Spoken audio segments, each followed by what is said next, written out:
Hello and welcome to There's No Business Like, a podcast where friends and industry colleagues explore topics and interview leaders in our industry of professional theatrical touring. Hey everybody, welcome back. It's Danielle Van Hook here from the Alden and McLean, Virginia, and I am here with my friends Kevin Maynard, Executive Director of Quad City Arts, splitting the border between Iowa and Illinois. Katie. Hey, it's Katie Miller with the Midland Center for the Arts in Midland, Michigan. Brian. Brian Zelmer from KU Presents in Kutztown, Pennsylvania. And Josh. Josh Benson rocking it from Marion, Illinois. Well, welcome everybody to another amazing, incredible, and fulfilling episode of There's No Business Like. To kick us off here, I have a question for you all that's maybe going to make sense in a few minutes. Have any of you ever been in an actual organization or just sort of worked really closely with a family member? Well, my mom was famous for her garage sales when we lived in Massachusetts. And my brother and I would have a little like coffee and muffin stand at the end of the driveway and sell people coffee and muffins at 6 a.m. when they would come shop at the garage sale. So, yeah, that's the only time I've ever worked with a family member. Was it profitable? Yes. Katie, I've got some follow-up questions. One, did you make the muffins yourself? Well, probably my mom.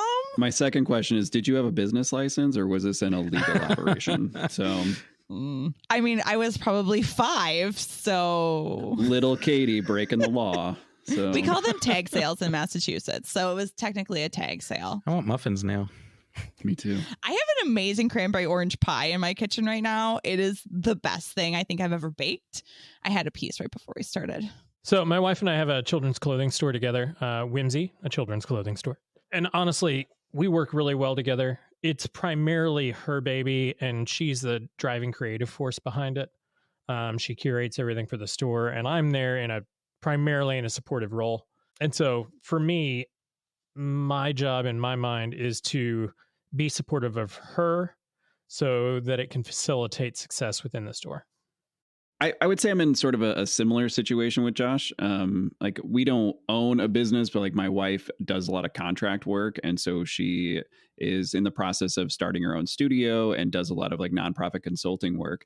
And while I am not heavily involved in that business, there is a lot of things that I do help as, sort of that support system.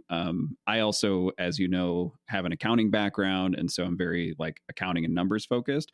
So we have a lot of conversations about that to, help either some of her nonprofit clients or for her business. But overall, like it is her thing. I enjoy, the bouncing of ideas, but it is nice to see how happy it has made her being out on her own and doing her own thing. So I've talked about how my wife was a professional ballerina, and when she stopped dancing, she opened up a performing arts school back in 2002. We opened that together as co-owners of the business. And right from the beginning, the best way for us to work is by division of labor, where we have very clear boundaries of what she takes care of and what I take care of. As an arts administrator, of course, I take care of the arts administration and the marketing and the bookkeeping and, making sure the taxes are done and blah, blah, blah. I also am the production person in charge for the shows, for the performances, but everything else, all the artistic stuff, all the teaching curriculum, working with the parents and the students, that's all her. We're still trying it. It's been 21 years and we'll see. I'll let you know in a few years if it's successful or not. That's really smart, Brian, like separating that like that. Well, I'm super impressed by you all, and it's definitely a trend, I think, in our industry where family members, spouses, close friends be in business together formally or informally. I'm not and never have been. And I think that is serving me well in my life.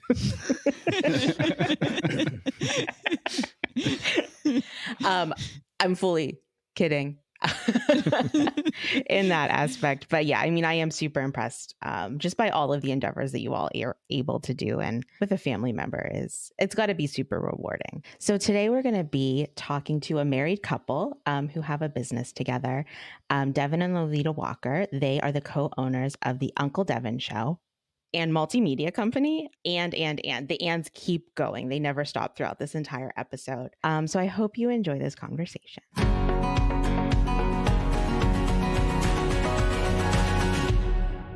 I'm Lolita Walker, co-owner of the Uncle Devin Show. And I am Devin Walker, a.k.a. Uncle Devin, also co-owner of the Uncle Devin Show. So can you tell me about the Uncle Devin Show, your business? Overall, the Uncle Devin Show is a multimedia musical experience for children that uses drums and percussion to cultivate their minds. A dynamic cross between DC's Trouble Funk and Schoolhouse Rock. We now have grown into arts integration business, and we are also a DC certified business enterprise that do a whole host of music, professional development, and multi disciplines and beyond just music. And we also own We Nation Radio, which we started now almost 6 years ago. Oh, wow. It's a 24-hour children's music radio station, primarily by family music artists that focus on children.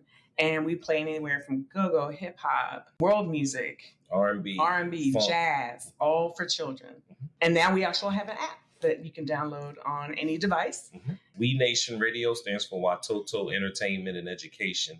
And Watoto is a Swahili word for children. And so you can just go to We Nation Radio with 2 E's in your app store and download it. And we're also available on Alexa, Fire TV, and of course, wenationradio.com. So you said a multimedia company. So you're doing Yes. artist residencies with you and with other artists as well. With correct? other artists as well, yes. You have a radio station. You're doing live shows. Are there other parts of the media that you're all kind of managing as well? We also do assemblies, workshops, and professional development training for children and adults. That sums it up, Yeah. I think. Yeah, that's a lot of different business arms. Yes. So you're both co-owners. Are you the two employees? Are you both making all of that happen? We are. But recently, within the last 6 months, we did hire a part-time administrator. And she also helps with programming for We Nation Radio. She's the program manager for that as well. And then we do have a social media team that we work with. But I should say marketing. They're really more than just social media. Definitely a marketing team. And they're absolutely amazing. We definitely wouldn't be able to do it without all of them. So you're an artist, self-represented, but you're also an arts education company. What is your day-to-day like? How do you two separate how all that works? Are you playing to like what your strengths are? Are you just getting it done? How do you make it all work? We do. For me, I probably handle more of the operational aspects of the business, contracts, invoices, booking, things of that nature. Also, the discovery call. So anything with the back office work, I primarily handle that. Sometimes I'm also a roadie. I do that work as well. It's like whatever it takes, but hopefully we'll be able to have someone help with that as well. But I do all of that so I can leave the creativity to him so he can concentrate on the music. He can concentrate on the development of the programs that we offer and things. I mean, we tag team, but I do my best to, because also when I say back office, I mean accounting, working with the bookkeepers, all that comes with it. Yes. Yeah. And if I help out much with the operational, it's a lot of grant writing. Oh, yes. Yeah. So we've done a lot of that. But also even, Lolita was very instrumental in helping us to become a certified business in DC. But then once you become a certified business, there's a lot of steps that takes place there. So while she's handling what she's handling, I'm handling all the other part of it, making sure that we're connected with the appropriate business codes so that we can get solicitations for certain contracts. Our goal is not just to wait for an art organization to call us and give us 1 or 2 shows. We want to book our own contracts. I mean, get a 2 or 3 year contract working at a school or a library or a park or something to that extent.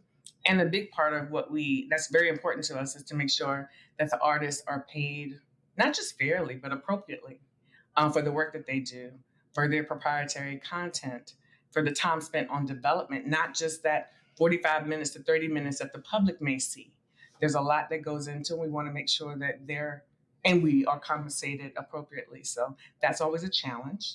And Devin does work with the Teaching Artists of the Mid-Atlantic as well. He's on the board. Advocacy is very much a huge part of what we do as well. Yeah, I want to come back to that. I'm curious, though, with all of the things that you're doing, how much of your time when you're at work, quote unquote work, do you think you spend performing or doing something creative versus doing the business of all of it? Let's say this week, every day this week, we have a show. The shows typically are in the morning for an hour. Because I'm partnering with Miss Nikki Cole Addison. She came by and we just had a rehearsal, so that was about an hour. But the vast majority of that time is really writing. We have a partnership right now with a nonprofit organization, Carpe Diem Arts. It's what we call Uncle Devin Show and Friends, and we are doing a ukulele training class for elementary school children. And it's really, our part of it is strumming is drumming, and theirs is ukes on the move. So now developing that, they already have a curriculum. So now I have to write out something to add our content to it. I tell Lolita a lot of times that sometimes I'm just tired of creating. I think every day we have to create something new, whether either it's on the instrument, but most times it's writing. Children, learn your English and your math and all that. You're going to need it if you're going to be in business, because it is a lot of technical writing that's required many times. So as a drummer, you're finding yourself doing a lot of script writing. Yes, absolutely.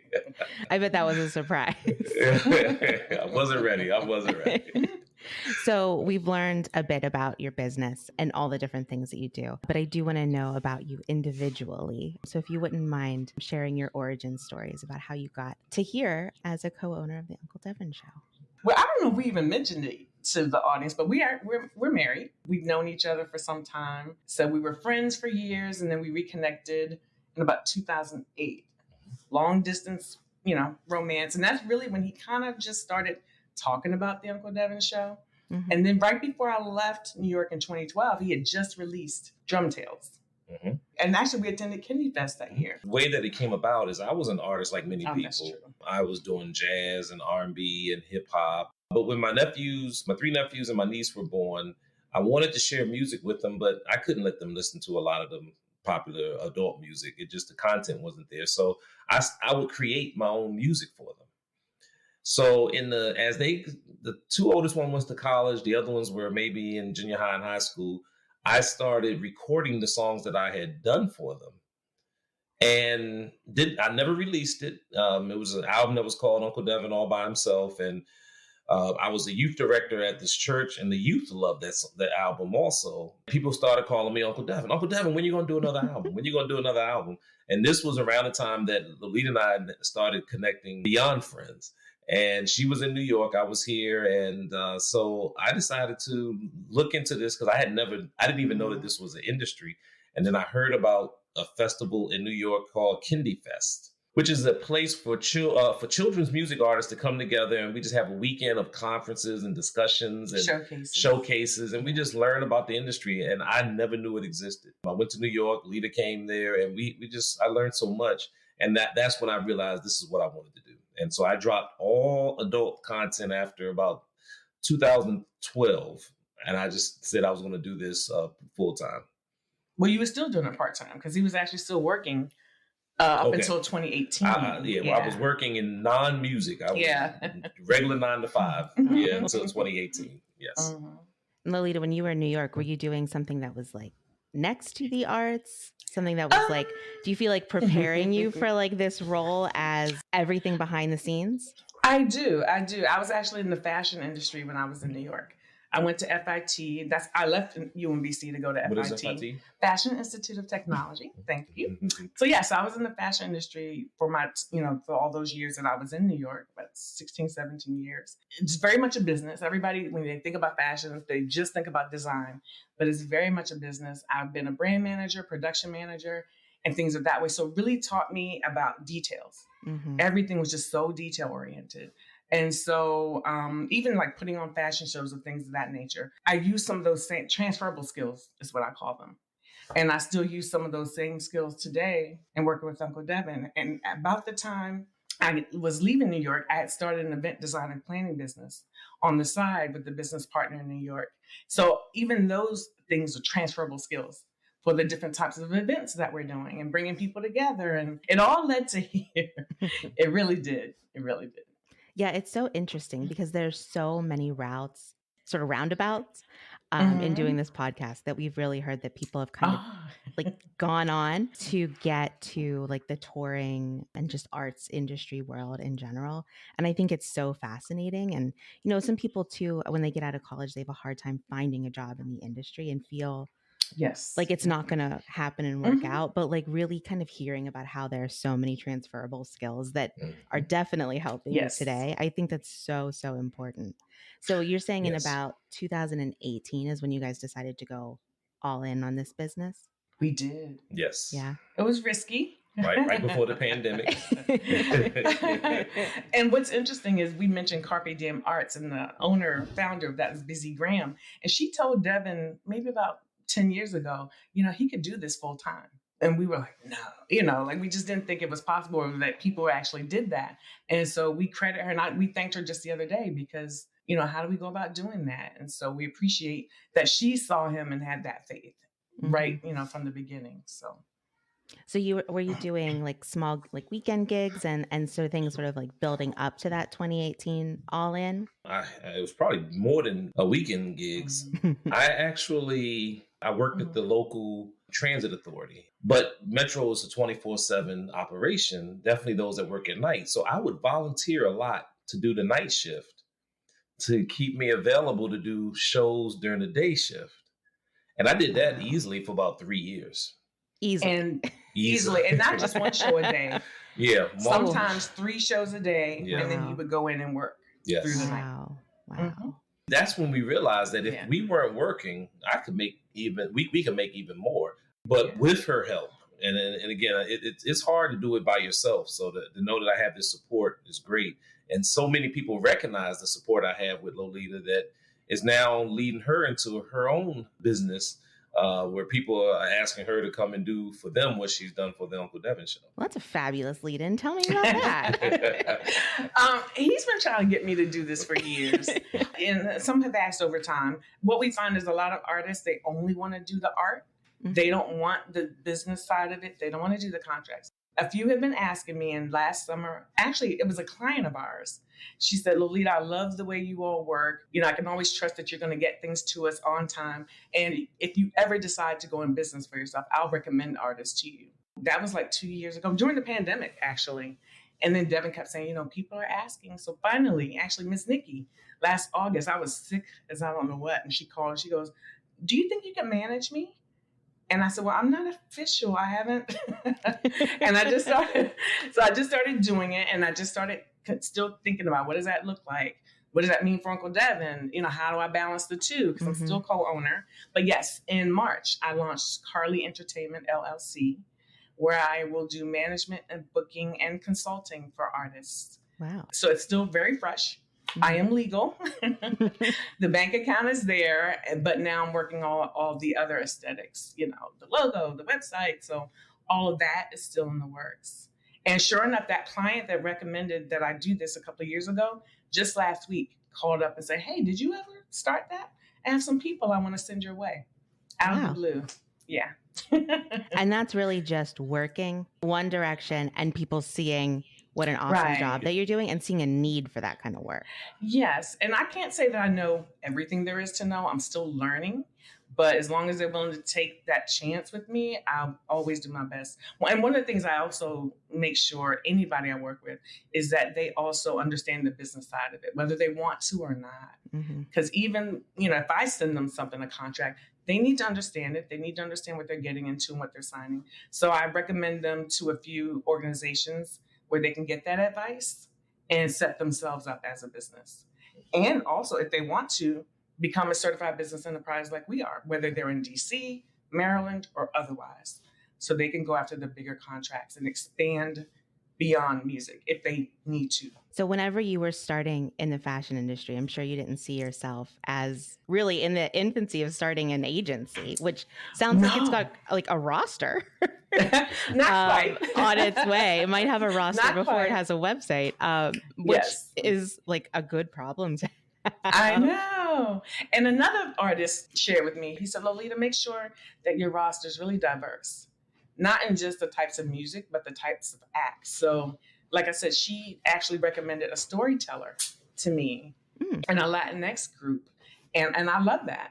And these are people, I might have heard of the one group, but the other storyteller, I had never heard of her. She's Native American and she's amazing. And it's kind of consistent with what we both are, because even though we have our own business, we're just as interested in helping other artists get out here. Any contact we have, if the contact doesn't mind, we're going to share that with them. Anytime we can help, that's our biggest motto. What's meant for us is meant for us.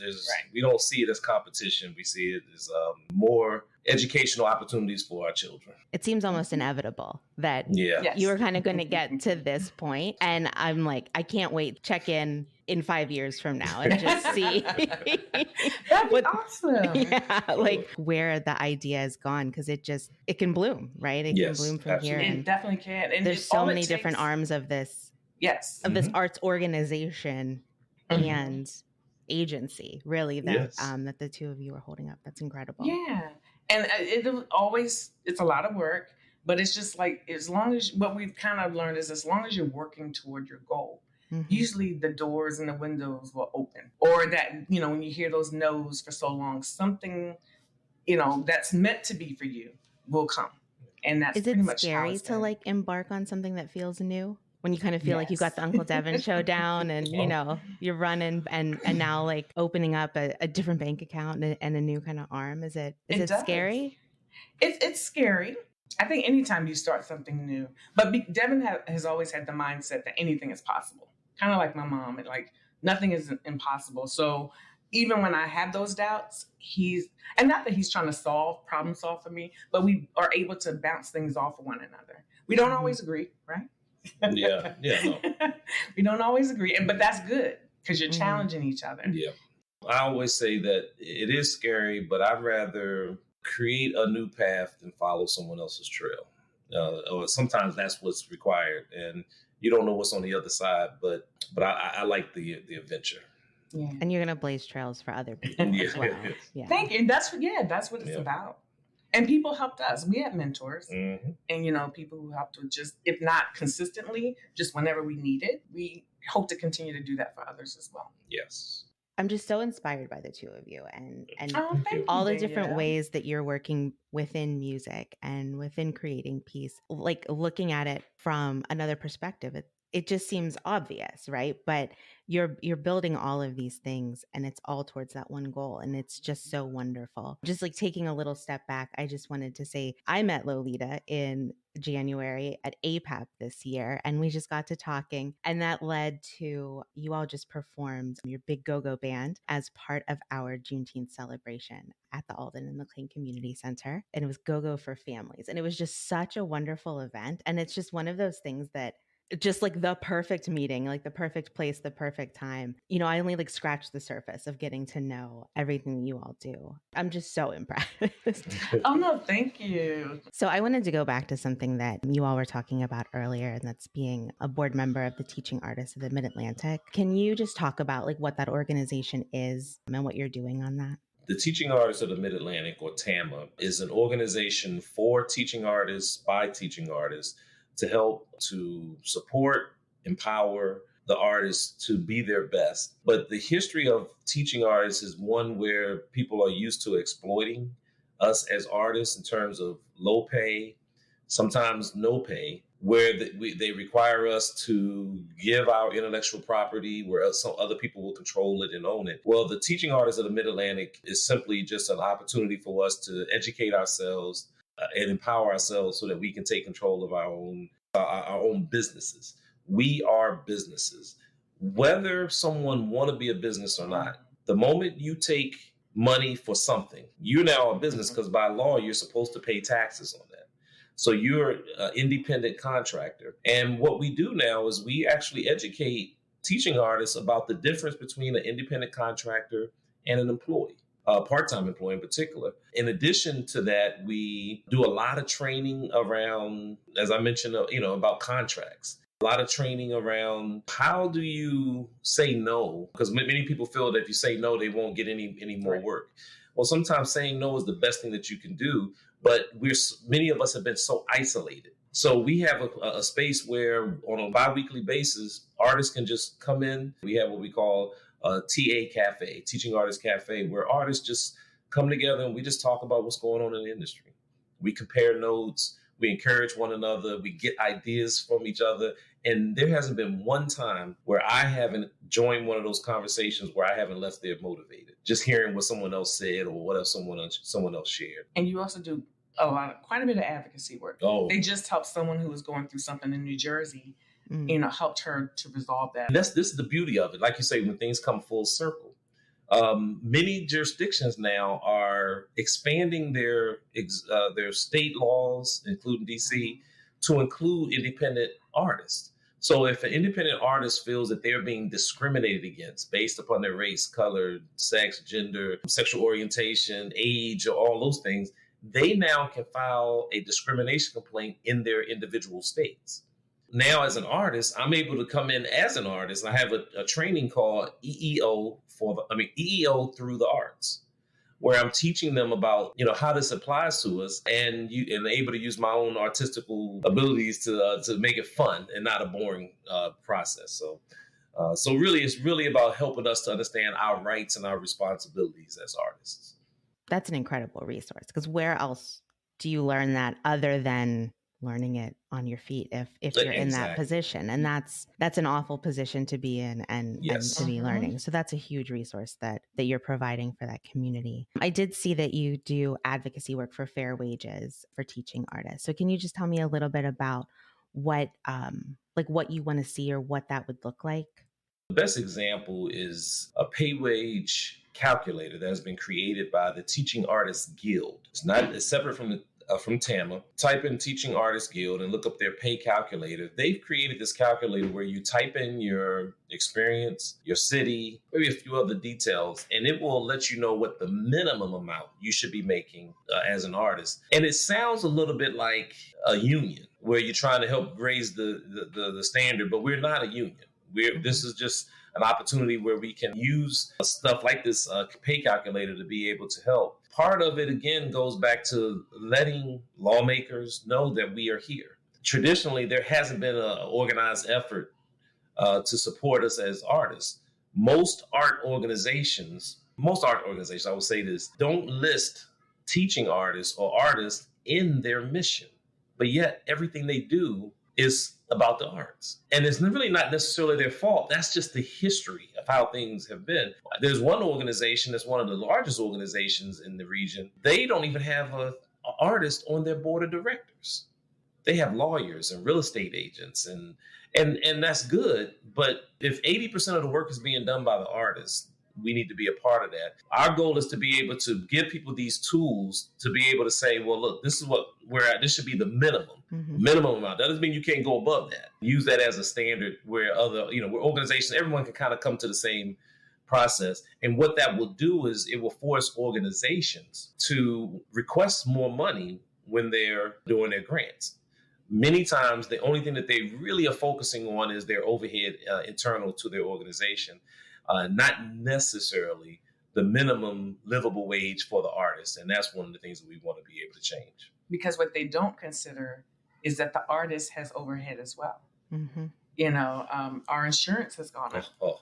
General liability, and now more and more jurisdictions are requiring us to have cyber insurance, sexual molestation insurance. What is cyber insurance? I think that's to protect against things such as hacking or for instance, we did have a colleague that was doing a Zoom, and somebody did a Zoom bomb, and I think it was explicit. And you have families on here, you have children on here. So then in that situation, you might also want to have professional liability. So, all those are extra expenses. All of these are things that we have to account for, whether you're a teaching artist or performing artist, in, the rates that we charge. Yeah, it's really to help protect us from losses that we may gain as a result of cyber attacks, which are very, very real. I mean, especially during the pandemic, 90% of all our work was online. We definitely need to protect ourselves from that. Or for instance, we use this one program or portal where we do collect information from our clients. It could be payment, it could be anything, all that personal identifiable information. So you kind of have to protect yourself against that. That's the first I've ever heard of cyber insurance. Oh, yeah. More and more people are requiring that from us. So it's, and you start out as a drummer, and you don't ever think in your life you're going to need cyber insurance. But all of those things add up. And like you were saying too earlier, there's the time that the artist is at the venue, right? But then there's all the prep time, exactly, and the script writing, and all of the things that are outside of that, that arts proficiency, that are really leaning on other skills as well as a small business. Yes, so true. Absolutely.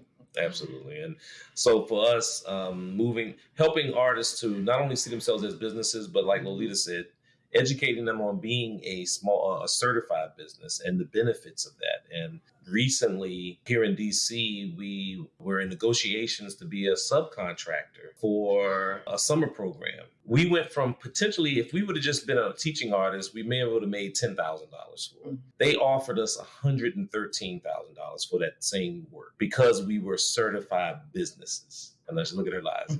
So why? Where is that disparity?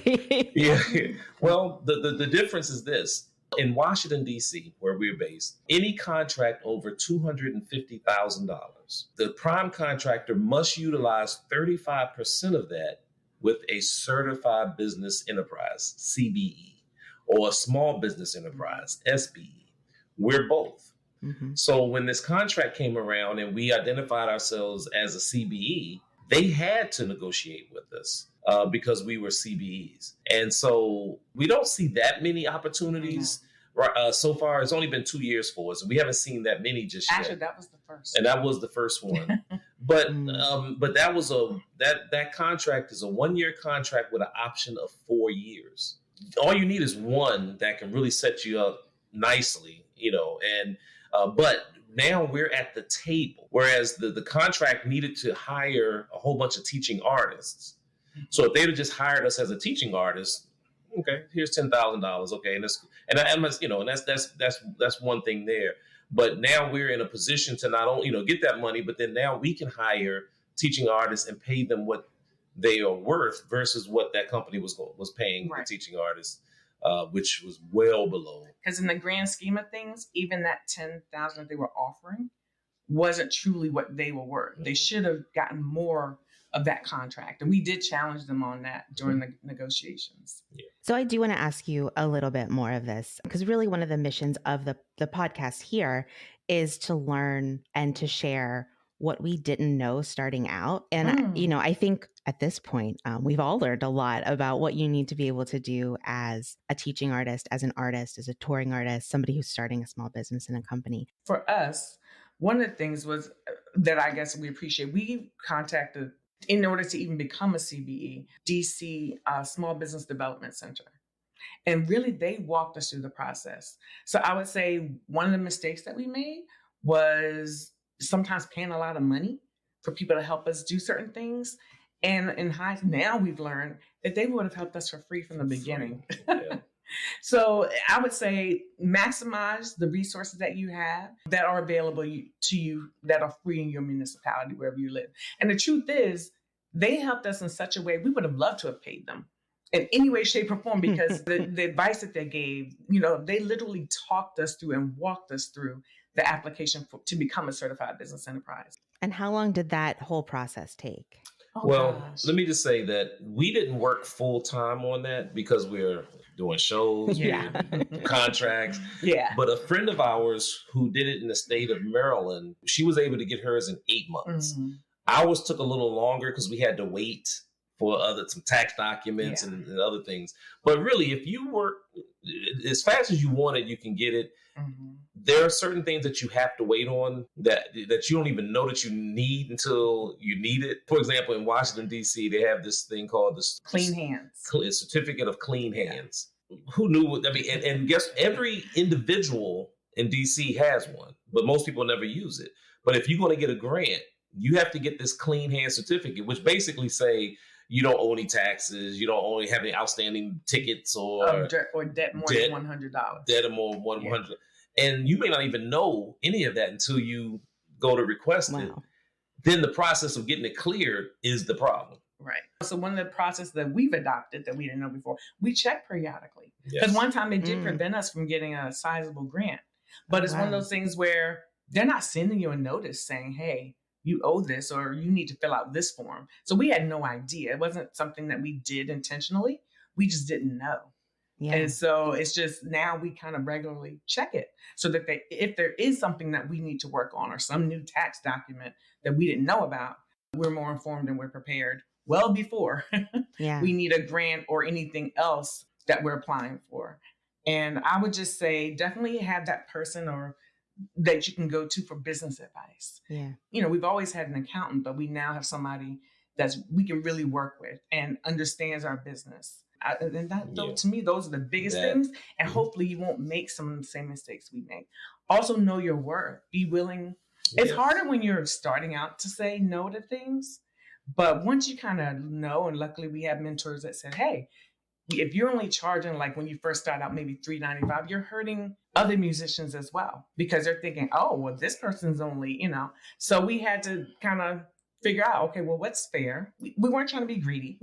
We all know we're not going to get super rich from this, but we just needed to know that it also business plan, you know, that also helps. So you kind of know what your expenses are, what you need to cover, and that also sometimes determines your rates. And we have to factor in all those things. Yeah.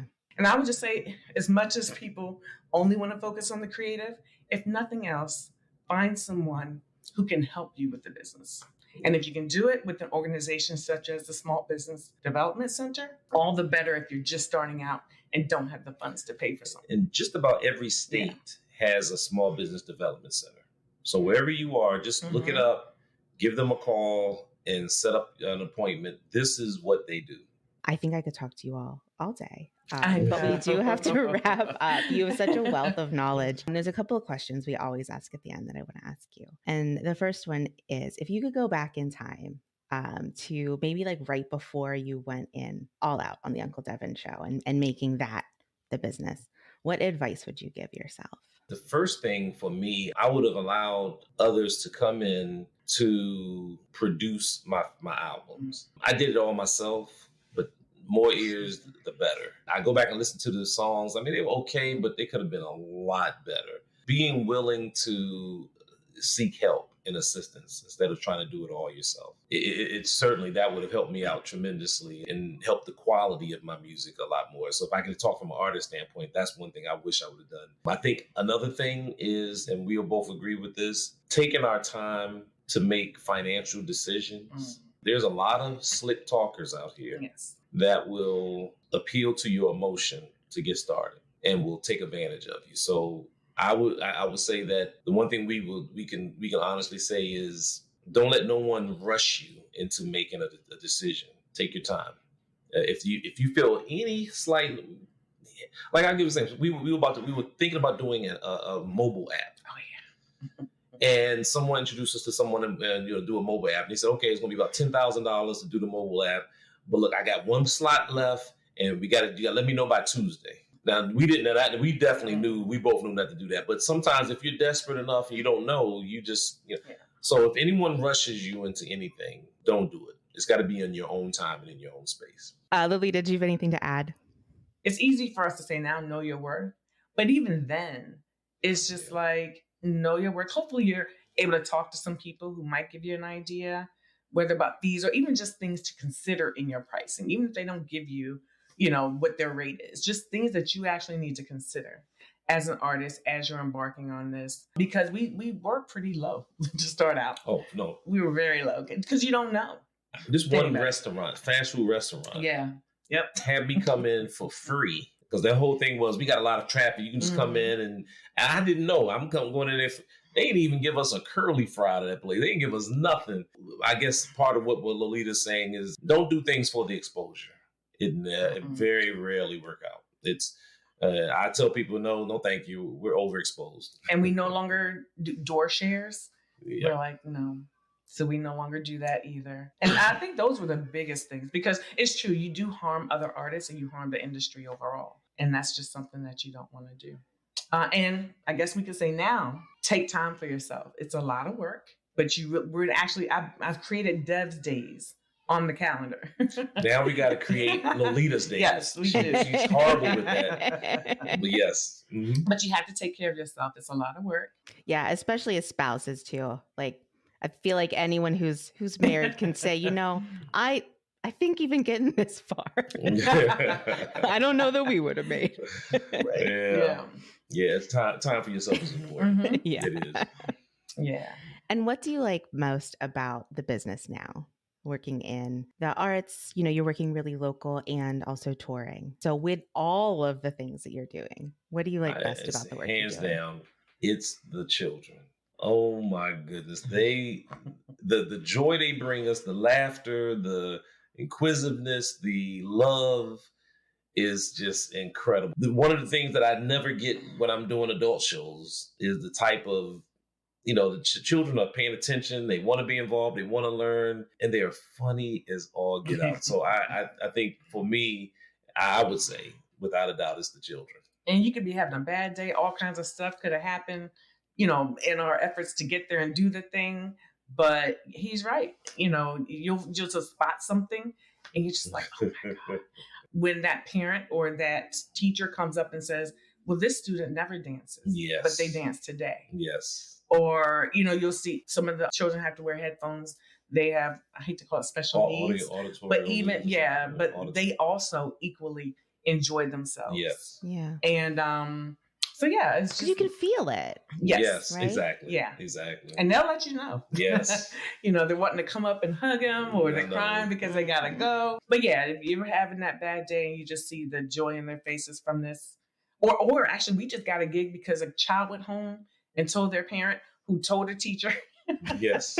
Yes. So, and because we always ask, like, how'd you find out? And we love it when it's from their kids or somebody's child. So, yeah. That's such a wonderful way to end this conversation.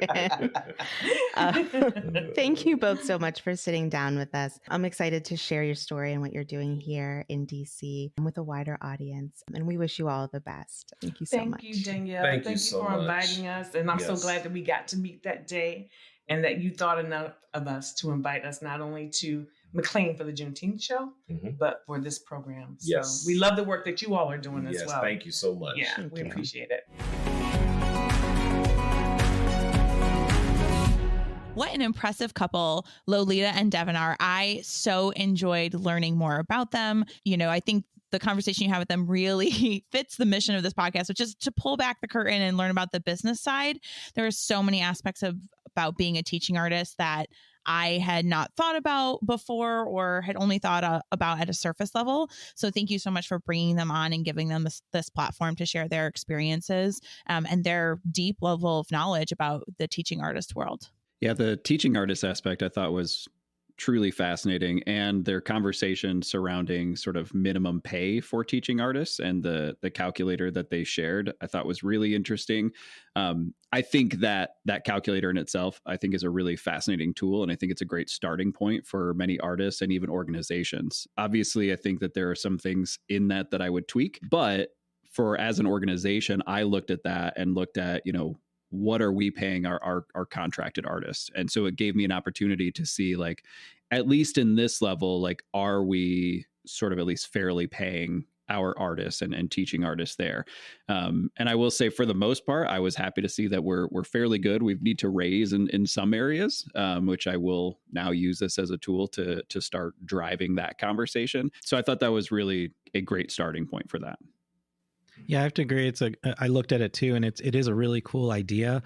And I think it probably works really well in the areas where they've developed it more.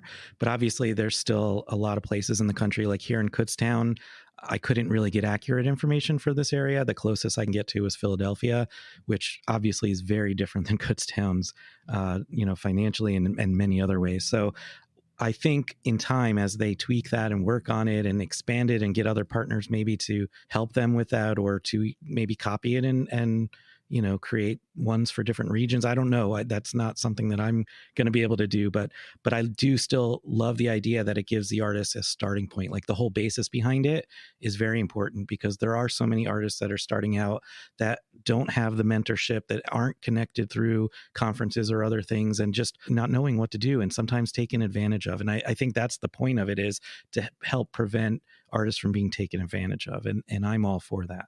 And I really think that really plays back into a part of the conversation that they had of teaching artists really being the backbone of so many organizations, presenting organizations, arts ed organizations, producing theaters. I mean, so many organizations really work with teaching artists and are rarely mentioned in mission statements of those organizations. Artists, and especially teaching artists, aren't always represented on the boards. And that really struck me. And I guess I've known that, but I don't know if I've ever thought about it really in those terms. And seeing like the tool that he talked about, and the Mid-Atlantic teaching artists group that he's working with, all of that is volunteer.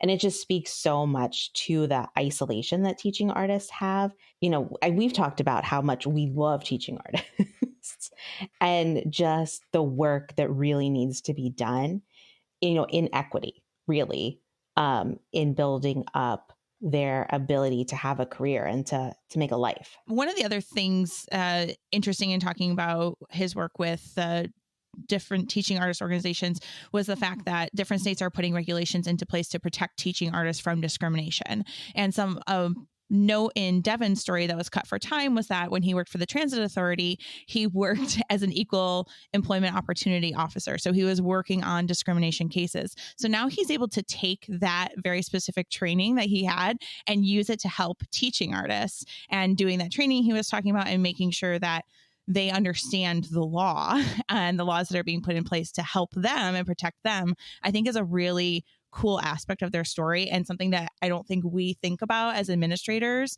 what protections need to be in place for the people that we're contracting with and we're working with. Yeah, and I think that ties into something that we've talked about many times here, that other non-artistic jobs in your career have direct application into where you land in your career, and that it gives him a unique perspective on this to advise people in these types of situations. We did have to cut a good bit of this for time. And we talked about in this episode about being the CBE, being able to get a contract where as a teaching artist, they could get 10,000, but, hired on as a group, that jumped up to 100,000 that they could get. A good part of it, that story that we had to cut, was that due to, the friendliest way I can say this, is a procurement error that bypassed them as a CBE, went to an outside, a contract that went to a group that is actually outside of the district. There was a whistleblower that sort of found this and connected them in another organization to even find out that this had happened.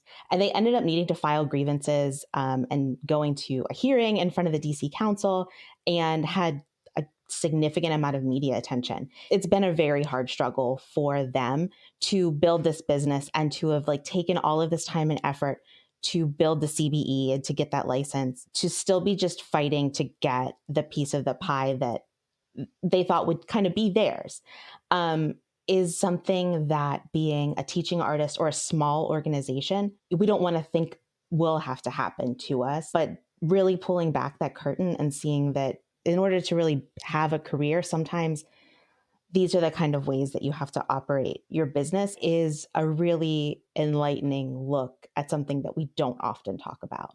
I think it's really great that they took that hardship and took those struggles, and then instead of, sort of going just based on the woe is me route, they went, how can we prevent other groups from having to go into this, which is what seems to have led to more consulting. Because listening to this, my entire time, I was at some point in my life, I want to be able to hire them as consultants because there is so much knowledge there that in this short amount of time that I was clearly they know what's up. They, I think, could help streamline, or maybe even some points revolutionize some of the things that Quad City Arts is trying to do. On a totally different topic, I just want to shout out, because I looked into that also, their radio programming.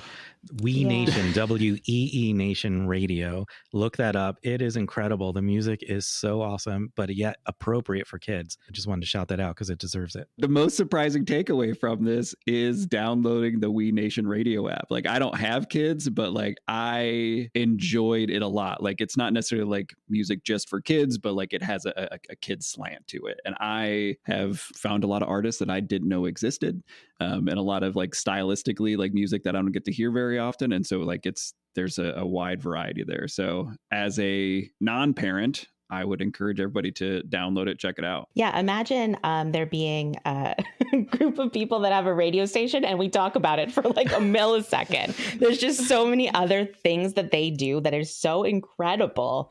Thank you so much for letting me bring them to the podcast, for listening to their interview.